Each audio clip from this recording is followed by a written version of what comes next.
The Duke of Blackwood, Alistair St. John, considered the document before him not as a marriage contract, but as the final clause in a long and tedious piece of estate business.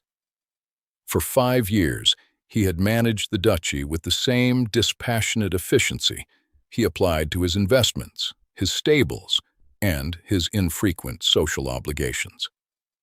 Now, the matter of an heir could no longer be postponed.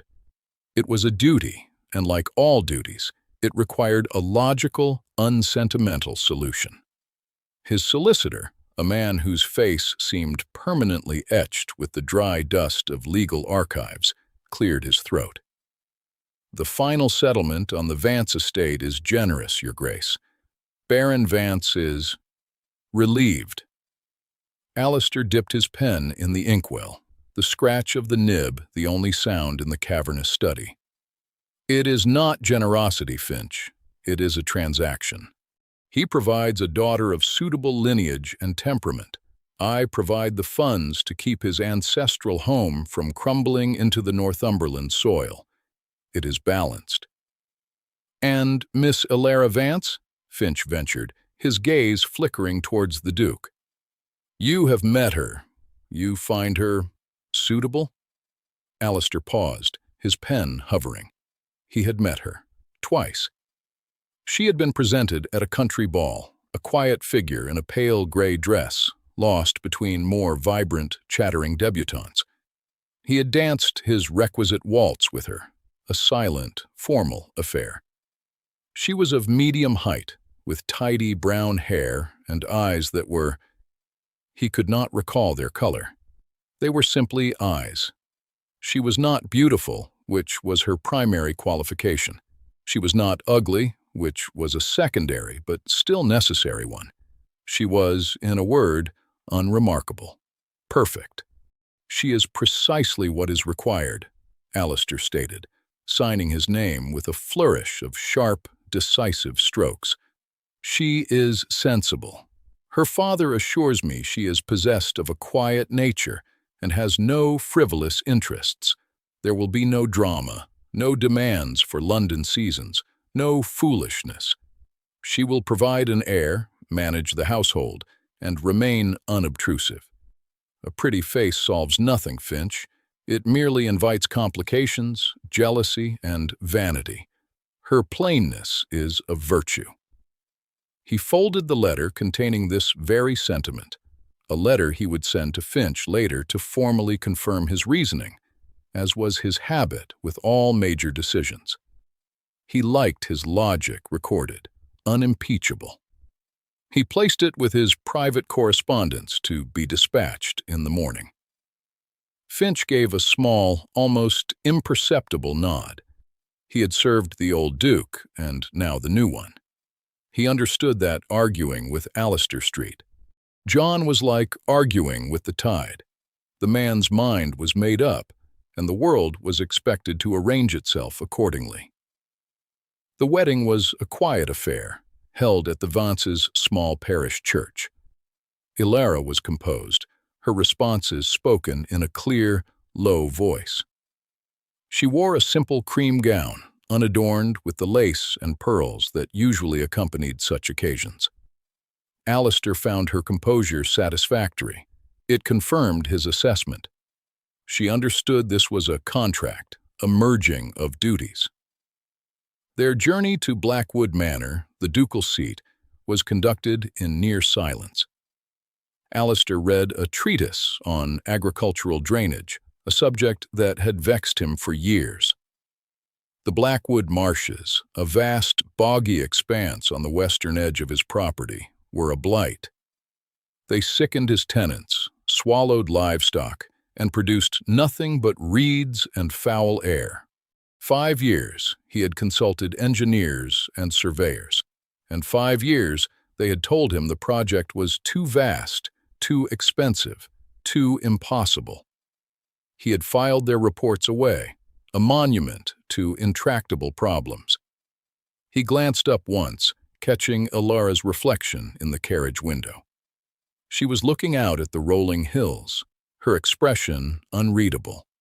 She did not fidget. She did not attempt small talk. He felt a flicker of approval. She was, indeed, a sensible woman. Their arrival was met with the full staff of Blackwood Manor lined up in the great hall. Mrs. Gable, the housekeeper who had been there since his own childhood, watched with sharp, intelligent eyes as he made the introductions. "Mrs. Gable, this is the Duchess." It was a perfunctory statement, but Mrs. Gable curtsied deeply. "Welcome to Blackwood, Your Grace." Her eyes, however, were on Ilara, a searching, assessing gaze that missed nothing. Ilara inclined her head. "Thank you, Mrs. Gable. I look forward to working with you." Her voice was calm, but Alistair noted a precision in her words that he had not remarked upon before.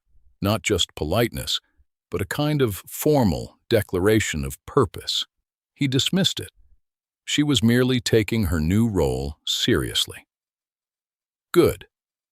That evening, before dinner, Ilara was in the suite of rooms that had been prepared for her. They were opulent, decorated in the heavy, gilded style of his mother's era. As she was unpacking a small crate of her own belongings, mostly books, a footman delivered a stack of correspondence. On top was a letter addressed to Mr. Finch in London, but which had evidently been mixed in with the papers sent to the manor by mistake. The Duke's seal was unbroken. Assuming it was an instruction for her, perhaps regarding an allowance, she opened it. She read it once. Then she read it again. The words were cold, clear, and precise. A logical argument for her selection as a broodmare, chosen precisely because she is not a great beauty. A pretty face solves nothing. It merely invites complications. Her plainness is a virtue. The paper did not tremble in her hands. Her breath did not catch. The world did not swim before her eyes. Instead, a profound and terrible stillness settled over her.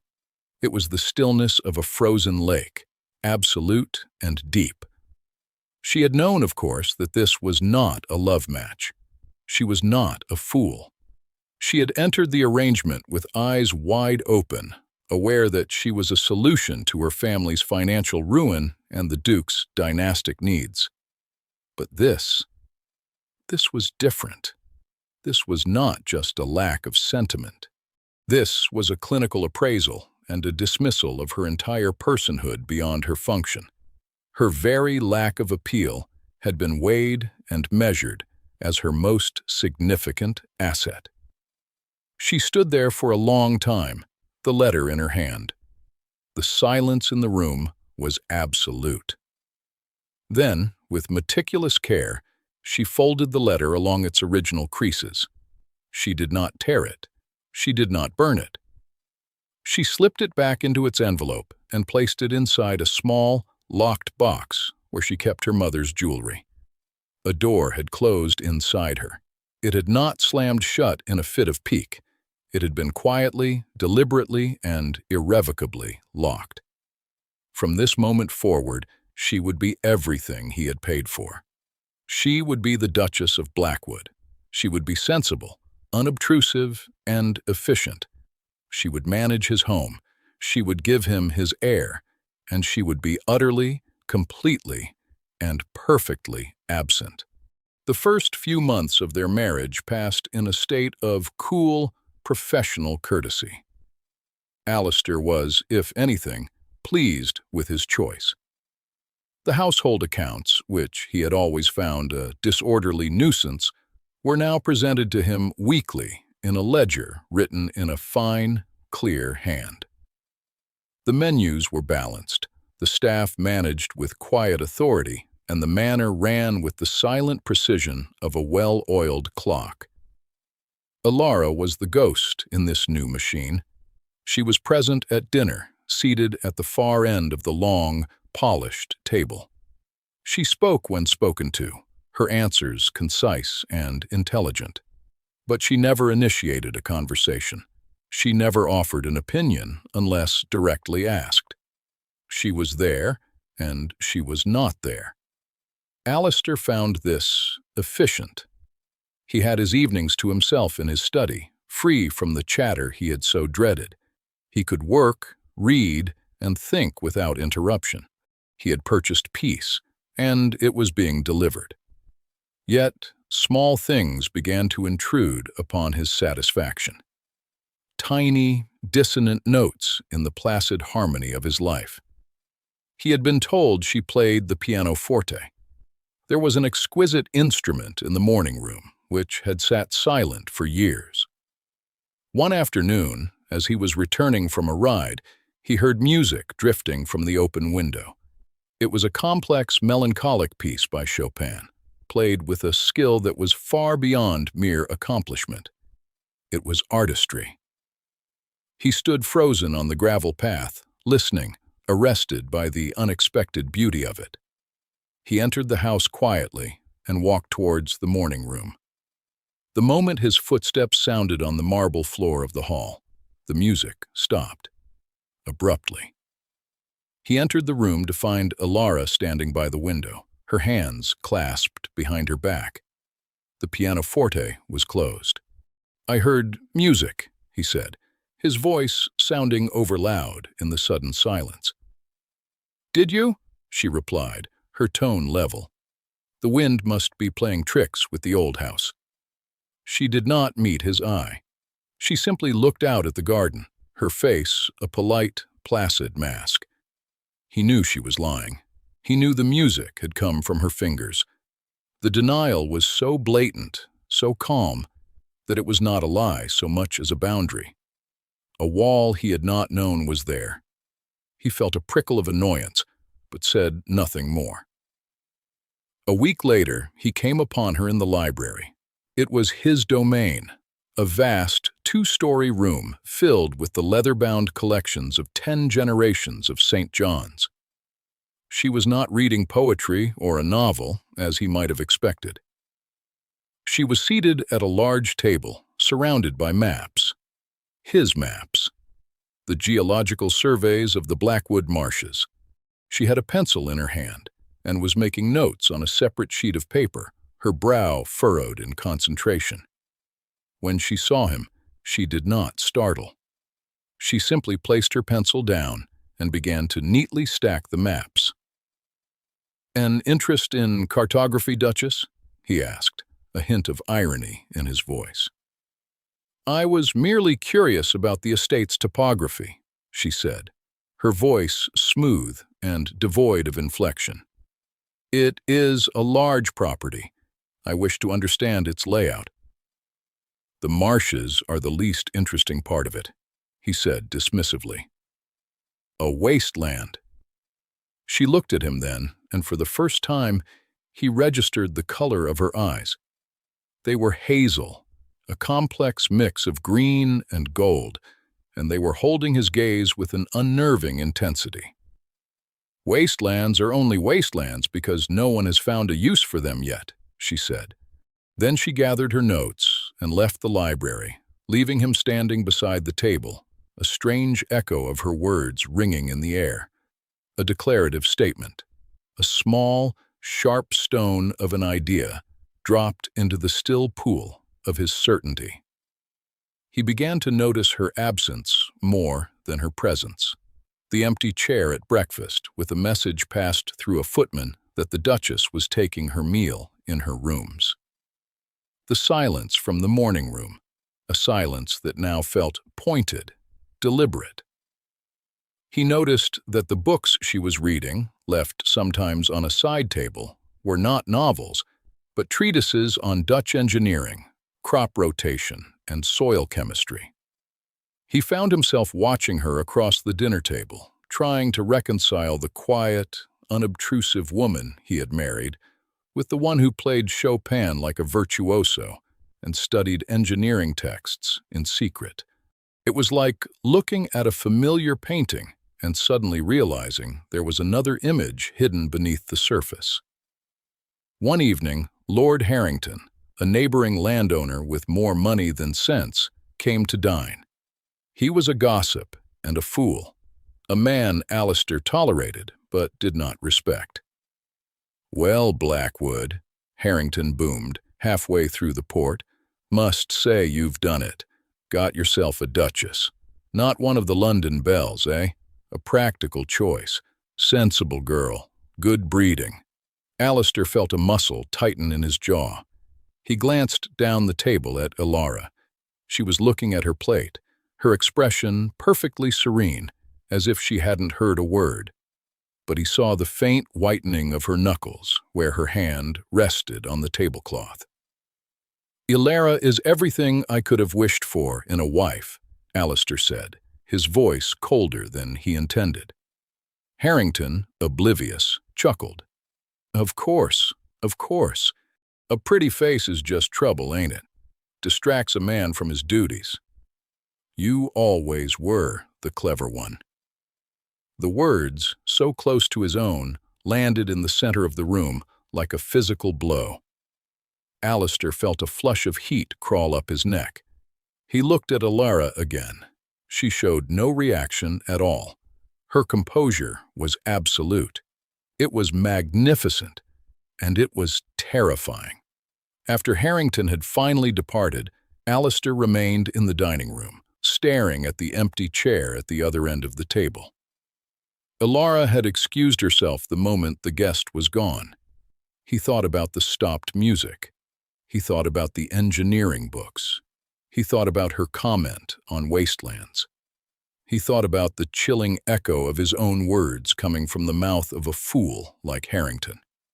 A pattern was beginning to emerge, its shape monstrous and undeniable. He had not married a simple, sensible woman. He had married a woman of profound depth and intelligence, a woman with a soul full of music and a mind full of purpose. And he had told her, in writing, that her only value to him was her plainness. The realization was not a flash of lightning. It was a slow, creeping dread, the dawning horror of a man who discovers he has been living in a house with a locked room he never knew existed. And he was the one who had turned the key. The next day, he sought out Mrs. Gable. He found her in the linen room, overseeing the mending of sheets. "The Duchess," he began, feeling strangely clumsy. "She seems occupied." Mrs. Gable did not look up from her work. "Her Grace is a remarkable woman, Your Grace. The household has never been more orderly. She has a mind for systems, sees how all the parts fit together."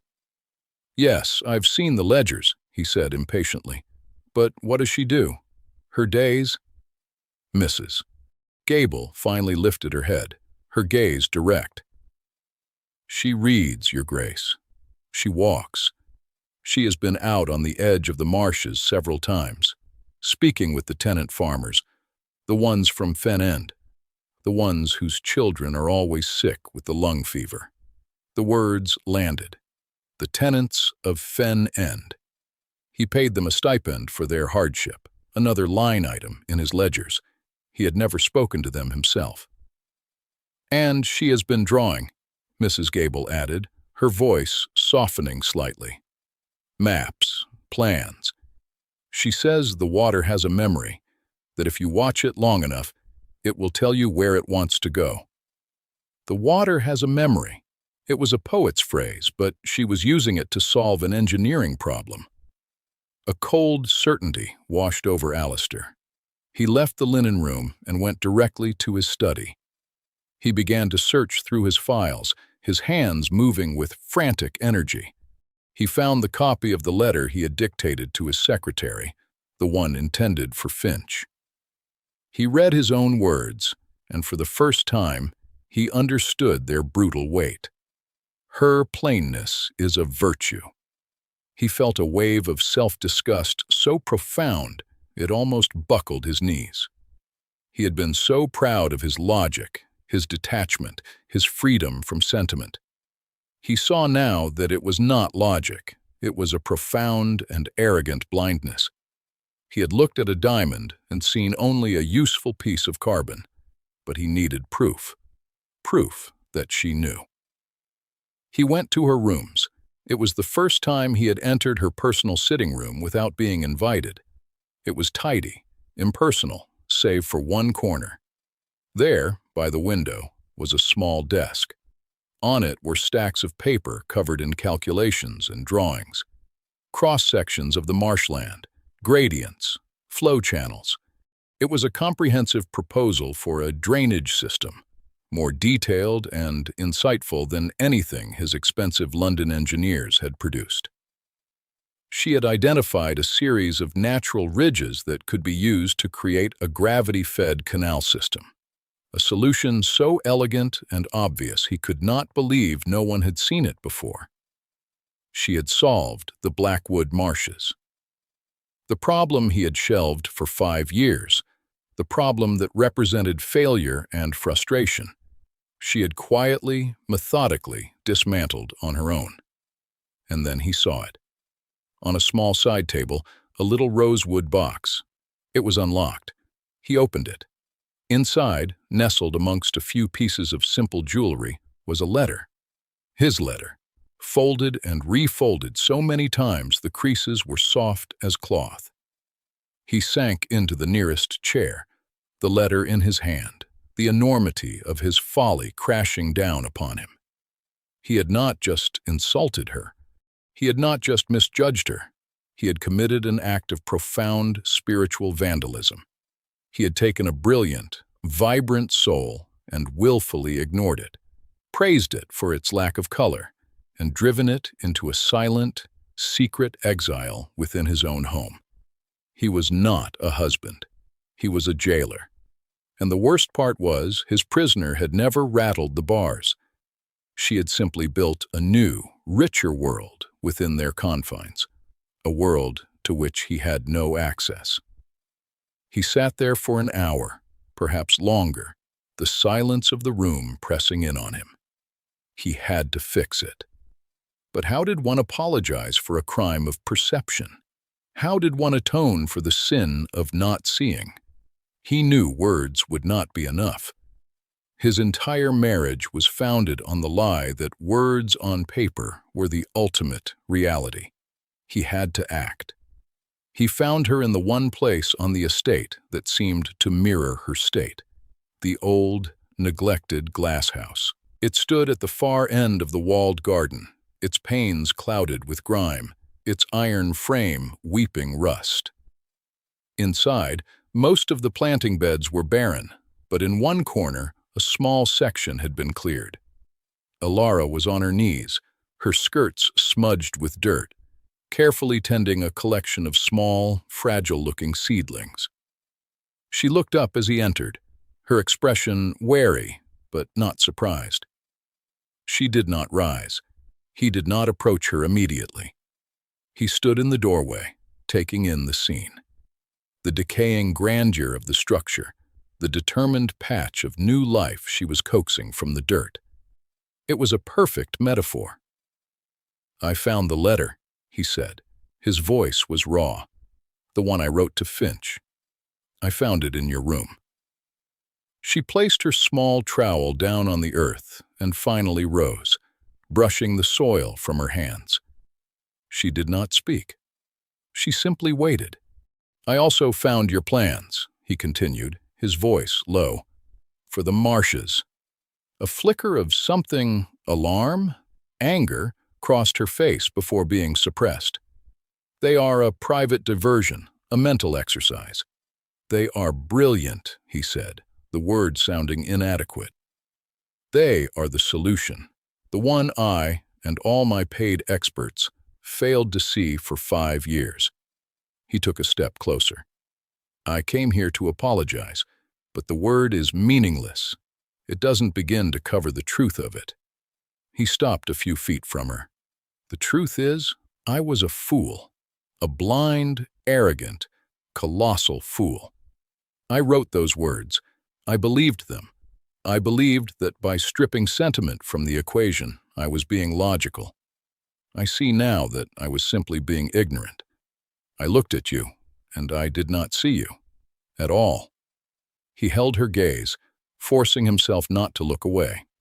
"I was wrong," he said, and the simple phrase carried the weight of his entire dawning epiphany. "I was wrong about you. I was wrong about what a marriage should be. I was wrong about everything that mattered." Alara watched him, her hazel eyes searching his face. The polite mask was gone. In its place was a profound, weary sadness. "And what is it you believe you see now, Your Grace?" she asked, her voice quiet but edged with steel. "I see a woman who plays Chopin with the soul of a master," he said, his own voice thick with emotion. "I see a mind that can solve a puzzle that has defeated engineers for a generation. I see a strength and a dignity that I have never encountered in anyone. I see the woman I married, and I am ashamed that it has taken me this long to do so." He gestured around the glass house. "You are bringing this place back to life. I seem to have done the opposite to you." For the first time since he had known her, he saw a glimmer of moisture in her eyes, but she did not weep. "You did not break me," she said softly. "You simply clarified the terms of my existence here. I resolved to be the Duchess you paid for, efficient, unobtrusive, and to keep the rest of me for myself." "I don't want that Duchess anymore," he said, his voice pleading. "I want the woman who understands that water has a memory. I want the woman who sees a use for wastelands. I want Alara." It was the first time he had used her given name without a title attached. It sounded foreign and intimate in the dusty air. She looked away from him then, towards her small patch of green. "Words are easy, Alistair. You are a man who values ledgers and contracts. What are your new terms?" The question was a challenge, a demand for proof, not poetry. He understood. He had built this transactional world. He would have to be the one to dismantle it, piece by painful piece. "First," he said, his mind racing, finding a new kind of clarity. "Tomorrow morning, I am dismissing the firm of Sterling and Sons. I am formally engaging you as the chief consultant for the Blackwood Marshes drainage project. You will have full authority, an unlimited budget, and you will be credited, publicly, for its design." Her head snapped back towards him, her eyes wide with shock. "Second," he continued, pressing his advantage, "the pianoforte in the morning room will be tuned, and I will expect to hear it played, not by the wind." He paused, seeing the conflict in her face. He was offering her the one thing he had denied her: recognition, agency. "And third," he said, his voice dropping, "I will dine with you tonight, not at opposite ends of a 30-foot table. We will dine at the small table in the breakfast room, and you will tell me about your plans, not as a duchess reporting to a duke, as an engineer speaking to a layman who desperately needs to learn." He had laid his new terms on the table. They were not terms of love, not yet. They were terms of respect. A new contract to supersede the old one. Alara was silent for a long moment, her gaze fixed on the tiny green shoots at her feet. He could see the struggle within her. The quiet, safe world she had built for herself was being threatened, not by insult, but by invitation. To accept was to risk being hurt again. To refuse was to remain in her gilded cage. Finally, she gave a single, sharp nod. "The soil in this corner requires a specific potash mixture," she said, her voice not quite steady. "I will need to order it from London. It will be an expense." It was not the answer he expected, but he understood it perfectly. She was testing him, starting with the smallest of terms. "Then you shall have it," he said, a surge of hope, fierce and unfamiliar, rising in his chest. "Whatever you need, for this garden, for the marshes, for anything." It was not a resolution, it was a beginning, the first crack in the ice of the frozen lake. That evening, they dined in the breakfast room. The vast, echoing silence of the main dining hall was replaced by an intimacy that was both awkward and charged with potential. Alistair found himself absurdly nervous. He had commanded men in boardrooms and faced down politicians, but he had no idea how to talk to his own wife. He started with the only thing he knew. "Tell me about the ridges," he said. "The ones you identified on the maps. My surveyors missed them entirely." Ilara hesitated for a moment, then began to speak. As she explained the complex interplay of geology and hydrology, a transformation occurred. The reserved, placid Duchess disappeared, and in her place was a passionate, articulate expert. She used her fork to draw diagrams on the tablecloth, her eyes alight with intellectual fire. She spoke of gradients and sluice gates, of the migratory patterns of birds that hinted at subterranean water flows, of the specific types of reeds that indicated soil salinity. Alistair listened, utterly captivated.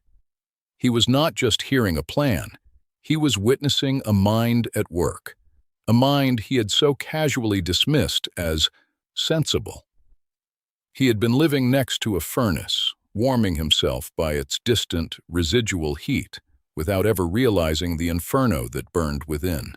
The next morning, as promised, he sent a rider to London with a letter dismissing Sterling and Sons. He sent another with a formal letter addressed to the Duchess of Blackwood, chief consultant, retaining her services and granting her full authority over the Marsh project. He had Finch draw up a contract, complete with a handsome salary, which he deposited into a bank account opened in her name alone. It was a public act, and the gossip it generated throughout the county was immediate and intense. He did not care.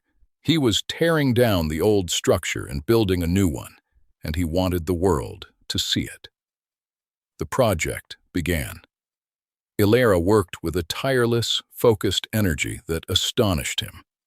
She was on site from dawn until dusk, speaking with laborers, directing surveyors, making adjustments to her plans.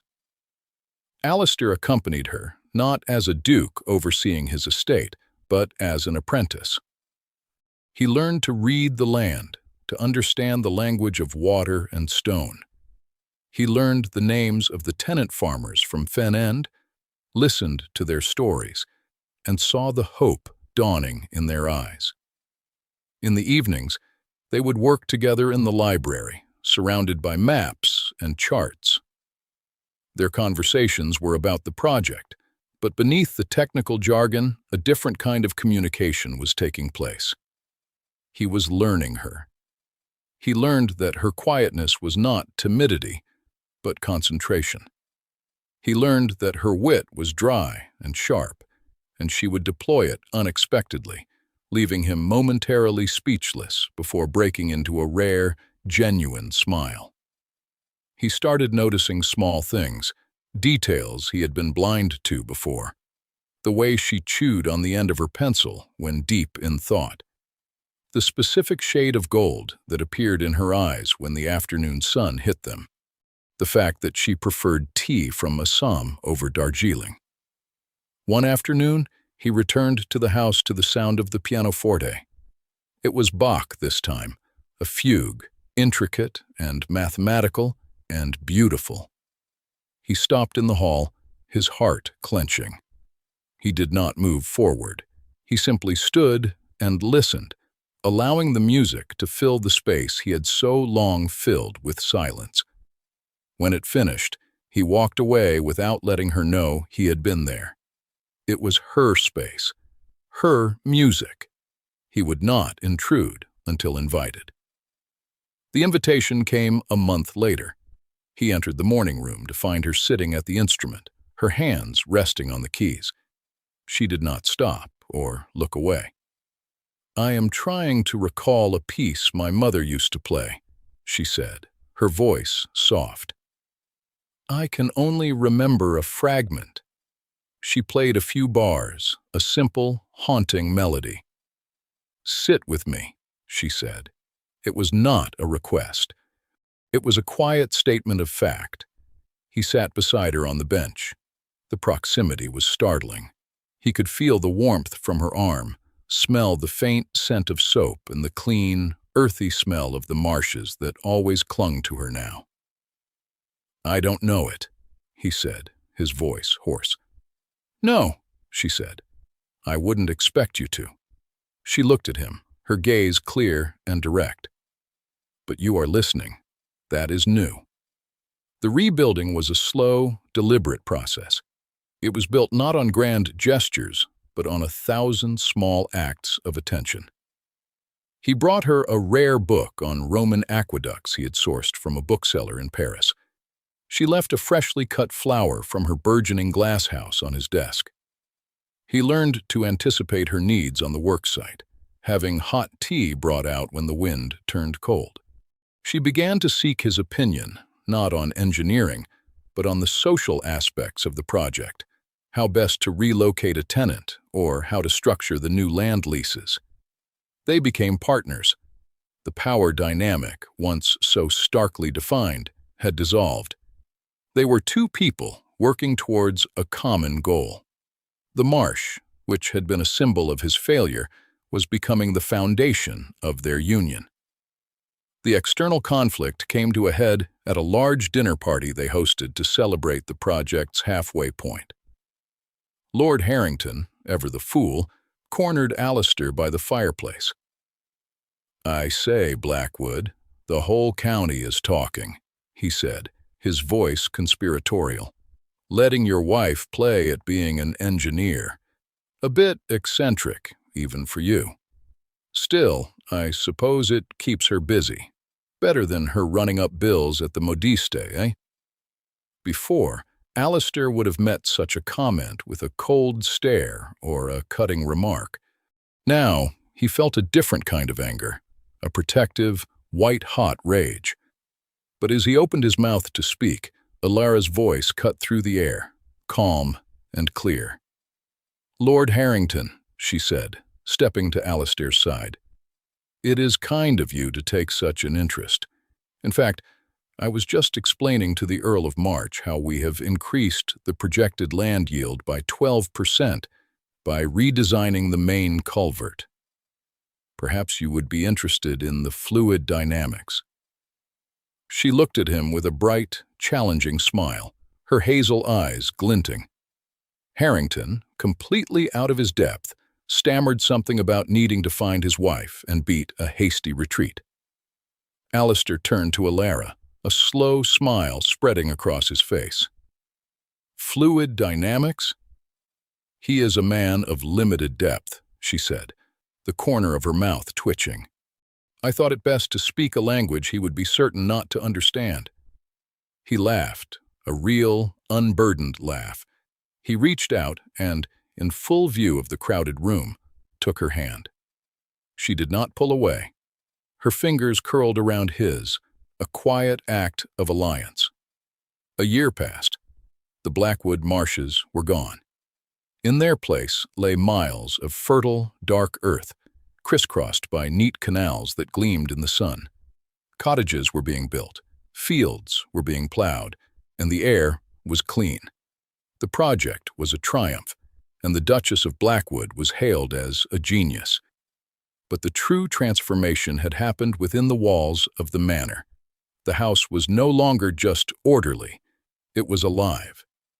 Music was a common sound. Laughter could be heard in the corridors. The great dining table was now used only for formal occasions.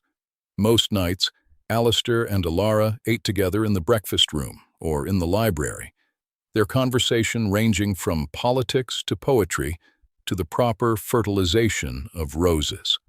Alistair stood in the doorway of the morning room, watching his wife.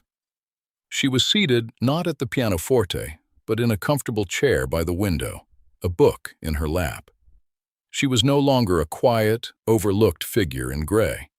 She wore a dress the color of moss, and her hair was arranged in a slightly softer style. She was not, by the glittering standards of London society, a great beauty. He knew that. But the word plain was a blasphemy. Her face was the most interesting, most expressive, most beloved landscape he had ever known. It was a map of intelligence, resilience, and a quiet, powerful grace. She looked up as if sensing his presence and smiled. It was a full, open smile that reached her eyes, crinkling the corners. "You are staring," she said. "I am admiring," he corrected, walking into the room. He knelt by her chair and took her hand. "I was just thinking. A year ago, this room was silent." "A year ago," she replied, her fingers tightening on his. "I had a different understanding of my position here." He brought her hand to his lips. "I have a new contract for you to consider." She raised an eyebrow. "Oh? And what are the terms of this one?" "Lifelong," he said, his voice soft. "Exclusive. The clauses include shared laughter, continued debate on all subjects, the occasional playing of Chopin, and the raising of the air that is, I am told, on the way." Her eyes widened slightly, and a soft blush colored her cheeks. She was newly pregnant, a fact they had only just confirmed. "It is a demanding contract," she said, her voice teasing. "What does the other party offer in return?" "Everything," he said simply.